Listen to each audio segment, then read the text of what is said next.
بسم اللہ الرحمن الرحیم۔ السلام علیکم، ویلکم ٹو لیبرا اسٹوری۔ اگر آپ چینل پر نئے ہیں تو چینل کو سبسکرائب کر لیں اور بیل نوٹیفیکیشن آن کر لیں تاکہ آپ کو ملتی رہیں تمام ویڈیو اپڈیٹس۔ اب آپ مجھے لیبرا اسٹوری فیس بک پیج پہ بھی فالو کر سکتے ہیں۔ تو چلیے سنتے ہیں آج ایک ایسی سچی اور ڈراؤنی کہانی جس نے کسی کی زندگی بالکل بدل کے رکھ دی۔ شاہزین آج بہت خوش تھا۔ MBA کرنے کے بعد طویل انتظار کے بعد ہی صحیح اس کو ایک پہاڑی علاقے میں سیمنٹ فیکٹری میں مینیجر کی جاب مل گئی، لیکن فیکٹری میں پہنچ کر پتہ چلا کہ یہاں پہ تو رہائش کا انتظام ہی نہیں، اور باقی ساتھی ملازمین فیکٹری سے کچھ ہی نزدیک ایک بستی میں انتہائی قسم پرسی کی حالت میں زندگی بسر کر رہے تھے۔ زیادہ تر لوگ ایک ایک کمرے پر مشتمل گھروں میں رہائش پذیر تھے۔ اسی وجہ سے شاہزین کے ساتھی چاہتے ہوئے بھی اس کی مدد کرنے سے قاصر تھے، لیکن مجبوری کی وجہ سے اس کے ایک نائب قاصد کاشف نے اس کو ابتدائی کچھ دنوں کے لیے اپنی طرف ٹھہرا دیا، اور ان دن شاہزین نے اپنی طرف سے پوری کوشش کی کہ کسی طرح کوئی بھی ایک کمرہ وغیرہ کرائے پہ مل جائے تاکہ وہ جلد از جلد کاشف کے گھر سے جا سکے۔ انتہائی بے روزگاری کے دور میں شاہزین کو بہت ہی اچھی ملازمت مل گئی تھی، جس کی وجہ سے وہ بہت خوش تھا اور پوری کوشش میں تھا کہ جلد از جلد اس کو ایک کمرہ کرائے پہ ہی مل جائے۔ جب رہائش کا کوئی انتظام نہ ہوا تو اس کے کسی ساتھی ملازم نے اس کو بتایا کہ یہاں پہ کاشف فورمین جو اسی فیکٹری میں ملازمت کرتا تھا، اس کا ایک گھر کافی عرصے سے بالکل خالی پڑا ہے، جس میں کافی عرصے سے کسی نے کوئی رہائش نہیں دی، کیونکہ جو بھی اس گھر میں ٹھہرا وہ 1 مہینے سے پہلے ہی وہاں سے بھاگ گیا، کیونکہ اس گھر میں آسیب ہیں اور کرایہ داروں کی یہ شکایت تھی کہ اس گھر میں جنات کا قبضہ ہے۔ کبھی رونے کی آوازیں آتی تو کبھی کسی کے چلنے کی، اور کبھی عجیب و غریب سائے نظر آتے ہیں۔ شاہزین نے جب یہ باتیں سنی تو کھلکھلا کے مسکرانے لگا اور اپنے دوست کا مذاق اڑاتے ہوئے کہنے لگا کہ میں ایسی تقیانوسی اور جاہلانہ باتوں پہ قطعی یقین نہیں کرتا۔ یہ سچ ہے کہ جنات اس دنیا میں موجود ہیں، لیکن وہ اپنی مقررہ جگہوں پہ رہتے ہیں، لوگوں کے گھروں میں اپنا بسیرا نہیں کرتے۔ اور جنات کے بارے میں مذاقاً طرح طرح کی باتیں کرنے لگا۔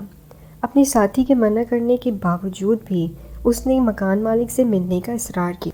وہ جو کاشف کے گھر ٹھہرا ہوا تھا، اس کو کاشف پہ بھی غصہ آیا کہ جب بستی میں ایک مکان موجود ہے تو اس نے مجھے کیوں نہ بتایا۔ جلد ہی کاشف سے ملاقات ہوئی تو اس نے کانوں کو ہاتھ لگاتے ہوئے کہا کہ سر جی، وہ گھر نہیں، وہ جنات کا مسکن ہے۔ بھلا میں کیسے آپ کو کسی مصیبت میں مبتلا کر سکتا ہوں؟ وہاں آپ کو کبھی نہیں جانا چاہیے۔ شاہزین نے کہا، کہاں یار، یہ باتیں بس لوگوں کی بنائی ہوئی ہیں اور میں ایسے فضول باتوں پہ یقین نہیں کرتا۔ اور اگلے ہی لمحے دونوں شوکت کے پاس موجود تھے۔ شوکت تو ویسے ہی چاہتا تھا کہ اس کا گھر کرائے پہ چڑھ جائے، لہٰذا مناسب کرائے پہ اس نے فوراً ہی گھر دینے کی حامی بھر لی، اور ساتھ میں یہ خوشخبری بھی دی کہ گھر میں ضروریات زندگی کا بیشتر سامان موجود ہے، بس اب اپنا بیگ لے کر شام تک تشریف لے آئیے گا، تب تک میں جا کر صفائی وغیرہ کا انتظام کرتا ہوں۔ پھر وہ دونوں واپس دفتر آ گئے۔ کاشف نے بتایا کہ شوکت فورمین کے 2 بچے ہیں اور بیوی انتقال کر گئی ہے۔ اس بستی میں اس کے 2 گھر ہیں، ایک میں وہ خود رہائش پذیر ہے اور ایک کرائے بھی دینا چاہتا ہے، لیکن اس پر آسیب نے قبضہ کر لیا ہے۔ بس اس بات پہ شاہزین نے طنزیہ مسکرا دیا۔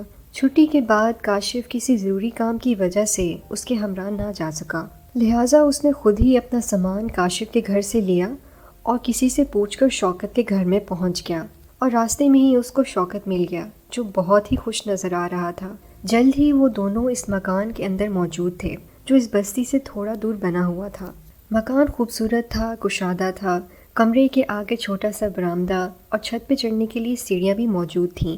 واش روم، کچن، سب چیزوں کا انتظام بھی تھا، اور گھر میں مکمل سامان جیسے کہ برتن، بیڈ، صوفے، پردے، حتیٰ کہ کارپیٹ بھی بچھا ہوا تھا۔ شاہزین بہت ہی خوش تھا۔ شوکت فورمین نے بتایا کہ مینیجر صاحب، بستی کے لوگوں نے صرف حسد میں آ کر اس مکان کے بارے میں طرح طرح کی باتیں بنائی ہوئی ہیں، لہٰذا آپ یہاں مکمل سکون اور اطمینان سے رہیے، کوئی بھی مسئلہ ہوا میں آپ کی خدمت میں حاضر رہوں گا۔ پہلی رات دونوں نے مل کے کھانا کھایا اور رات دیر تک باتیں کرتے رہے۔ پھر شوکت نے یہ کہہ کر اجازت لی کہ میرے بچے گھر میں اکیلے ہیں، ورنہ میں آپ کے ساتھ آج کی رات ضرور ٹھہرتا۔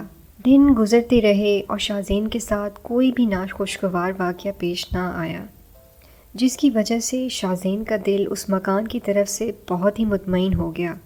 ارد گرد کے تمام ہی لوگ اس بات سے حیران تھے کہ آخر شاہزین اتنے دن اس گھر میں کیسے رہ رہا ہے۔ اچھی ملازمت اور ایک بہترین رہائش ملنے کی وجہ سے شاہزین بہت ہی خوش تھا۔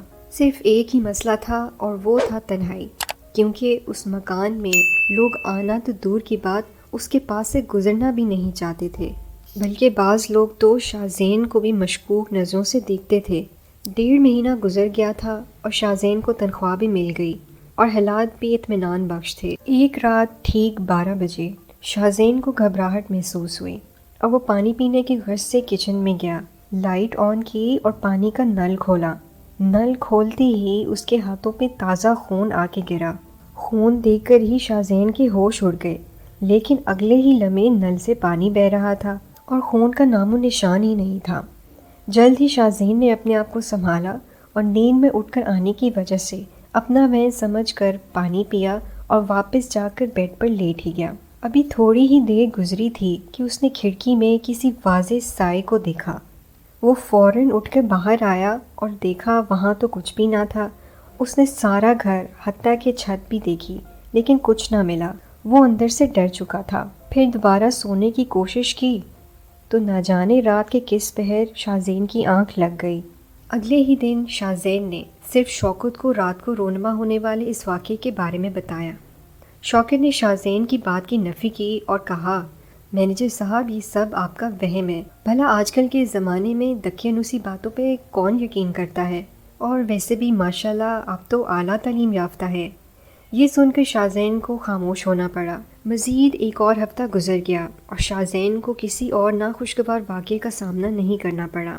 ایک رات چاند اپنی پوری آب و تاب سے روشن تھا، شاید 14ویں کی رات تھی۔ شاہزین کھانا کھا کر جلد ہی سو گیا۔ رات کے تیسرے پہر اس کو محسوس ہوا جیسے صحن میں کوئی چہل قدمی ہو رہی ہے۔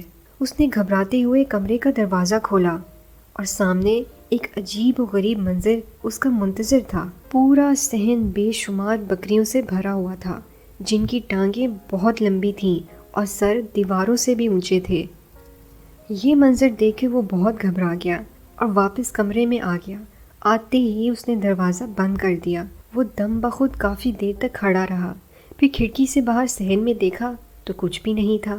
آج اسے یقین ہو گیا تھا کہ واقعی میں یہ مکان آسیب زدہ ہے۔ صبح ہوتے ہی کافی دنوں بعد اس نے نماز فجر ادا کی اور رب کا شکر ادا کیا کہ وہ اس غیر مری مخلوق سے محفوظ رہا۔ دن کے اجالے میں اس کا ڈر کافی حد تک رفع چکر ہو گیا تھا۔ آج اس نے پھر ایک نئی رہائش ڈھونڈنے کی ہر ممکنہ کوشش کی۔ وہ صرف رہائش کی وجہ سے اتنی اچھی نوکری کو ہرگز بھی چھوڑنا نہیں چاہتا تھا۔ وہ شرم کے مارے پیش آنے والے ان خوفناک واقعات کے بارے میں کسی سے ذکر بھی نہیں کر سکتا تھا، کیونکہ سب نے اس کو اس آستیبی مکان میں جانے کے لیے منع کیا تھا۔ شوکت تو اس کو قسمیں کھا کے تسلیاں دے رہا تھا کہ اس مکان میں تو کچھ بھی نہیں ہے۔ اب شام ہو چکی تھی اور شاہزین اس مکان میں داخل ہونا نہیں چاہتا تھا، لیکن مرتا کیا نہ کرتا، اس کو اس مکان میں داخل ہونا ہی پڑا۔ اس بار اس نے پکا ارادہ کر لیا کہ اگر اب خدا نخواستہ کوئی بھی خوفناک واقعہ پیش آیا تو وہ ملازمت ہی چھوڑ دے گا۔ اس رات اس کو نیند نہیں آ رہی تھی، دل میں عجیب سے وسوسے پیدا ہو رہے تھے۔ تھک ہار کر وہ بیڈ پر دراز ہو گیا اور 0 واٹ کا بلب اس نے آن ہی رہنے دیا۔ تقریباً 15 منٹ بعد اس کو ایسا محسوس ہوا جیسے بیڈ پر اس کے ساتھ کوئی اور بھی لیٹا ہوا ہے۔ اس نے مڑ کر دیکھا تو ایک انتہائی خوفناک، ہیبت ناک اور دل خراش منظر اس کے سامنے تھا۔ ایک شخص سر سے پاؤں تک مکمل جلا ہوا، کپڑوں سے آزاد اس کے ساتھ لیٹا ہوا تھا، جس کی آنکھیں انتہائی سرخ اور چہرے کی اندرونی ہڈیاں صاف دکھائی دے رہی تھیں، اور منہ سے عجیب و غریب کیڑے مکوڑے بھی نکل رہے تھے، اور پیٹ سے ساری آنتیں بھی باہر تھیں، اور کمرے میں بدبو کے بھپکے اڑ رہے تھے، جس کی وجہ سے شاہزین کا دم گھٹنے لگا۔ وہ اس منظر کو دیکھ کر بری طرح خوفزدہ ہو رہا تھا کہ اچانک اس کی نظر کمرے کی چھت اور دیواروں پہ پڑی۔ وہاں سینکڑوں سانپ رینگ رہے تھے۔ اسی لمحے کمرے کا دروازہ خود بخود کھلا اور پھر ایک انتہائی بدصورت چڑیل جس کا نچلا دھڑ کسی جنگلی جانور جیسا تھا، نیز اس کے 3 خوفناک چہرے اور بے شمار بازو بھی تھے، وہ دل پھاڑ دینے والی چیخ کے ساتھ اس کی طرف بڑھی کہ اچانک شاہزین کی زبان پہ ذکر الہی شروع ہو گیا اور وہ آنکھیں بند کر کے اونچی آواز میں کلمے کا، آیت الکرسی کا اور درود کا ورد کرنے لگا۔ آج اس کو اپنی موت بالکل سامنے دکھائی دے رہی تھی، لیکن ذکر الہی کی وجہ سے کوئی بھی چیز اس کو نقصان پہنچانے سے قاصر تھی۔ تھوڑی دیر بعد جب شاہزین نے آنکھیں کھولیں تو کمرے میں اس کے علاوہ اور کوئی بھی موجود نہ تھا۔ تھوڑی دیر بعد جب شاہزین نے آنکھیں کھولیں تو کمرے میں اس کے علاوہ اور کوئی بھی موجود نہ تھا۔ وہ فوراً ہی اٹھ کر سجدے میں گر گیا۔ اللہ اللہ کر کے وہ رات گزری۔ صبح ہوتے ہی اس نے اپنا سامان پیک کیا، سیدھا شوکت کے گھر گیا، اس کو چابی واپس کی اور پھر کاشف کو اپنا استعفیٰ تھماتے ہوئے کہا کہ اسے دفتر میں پہنچا دینا، اور پھر خود صبح پہلے ہی بس سے گاؤں روانہ ہو گیا۔ راستے میں وہ سوچ رہا تھا کہ انسان چاہے جتنی مرضی سائنسی ترقی کر لے، لیکن وہ غیر مرئی طاقتوں اور ان کے وجود سے انکار نہیں کر سکتا، اور نہ ہی ان کا کوئی مذاق اڑا سکتا ہے، اور اگر کوئی ایسا کرتا ہے تو یہ غیر مرئی طاقتیں، جنات وغیرہ اپنے وجود کا احساس دلوانے اور اس مذاق کا جواب دینے پر مجبور ہو جاتی ہیں، اور انسان کو ایسی سزائیں دیتی ہیں کہ انسان اپنی پوری زندگی بھی بھلانا چاہے تو بھلا نہیں سکتا۔ اگر آپ کو ہماری یہ ویڈیو پسند آئی ہے تو اپنے پیاروں کے ساتھ لازمی شیئر کریے گا۔ شکریہ۔